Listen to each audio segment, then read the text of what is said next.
Өкпе, латынша пульмонис, грекше пневмон, қабыну пневмония. Өкпе тыныс алу жүйесіндегі алдыңғы бөлімдері тыныс өткізу қызметін атқаратын болса, өкпенің қызметі газ алмасу процесін жүзеге асыру. Адамда екі өкпе бар, оң және сол өкпеден тұрады. Оң өкпе бізде пульмонис декстра, сол өкпе пульмонис синистра деп аталады.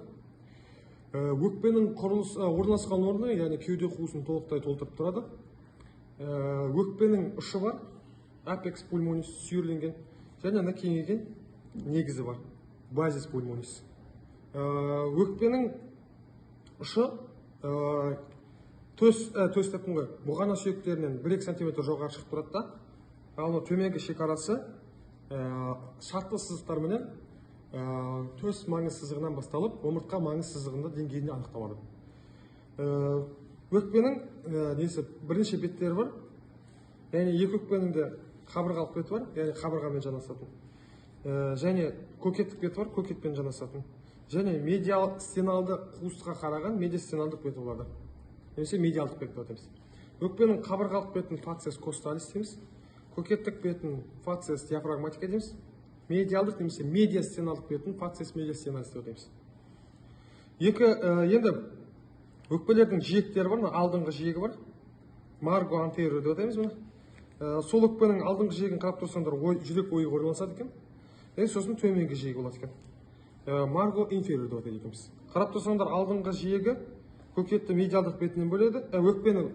Өкпенің медиалдық бетін менен алдыңғы бетін алдыңғы жиегі бөліп тұрады екен. Ал төменгі жиегі көкеттік беті менен қабырғалық бетін бөліп тұрады екен. Екі өкпені қарап тұрсаңыздар, бір-біріне симметриялы емес. Бізде оң өкпе жалпақтау, бірақ қысқалау келеді.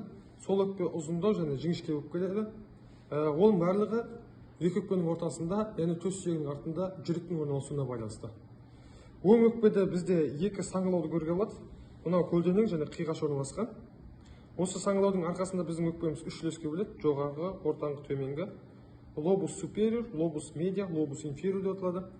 Ал сол өкпеде біз тек қана бір-ақ қиғаш саңылауды көреміз. Соның арқасында сол өкпеміз жоғарғы және төменгі үлестерге бөлінеді. Лобус супериор және лобус инфериор деп аталады. Өкпенің медиалдық бетінде өкпенің қақпасы бар. Сол қақпасы арқылы, мына неден көрсек бар, өкпенің қақпасы медиалды бетіндегі. Бұл арқылы бронхтар, қан тамырлар, жүйке және лимфа тамырлары өтеді.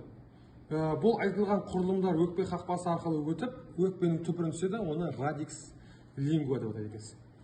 Енді келесі банағы өкпенің қақпасы арқылы енген бронхтар бронхиалды ағашты түзіп, соңғы терминалды бронхтар альвеолярлық жолмен жалғасып, альвеолярлық қалыпшықтарды түзуге қатысады.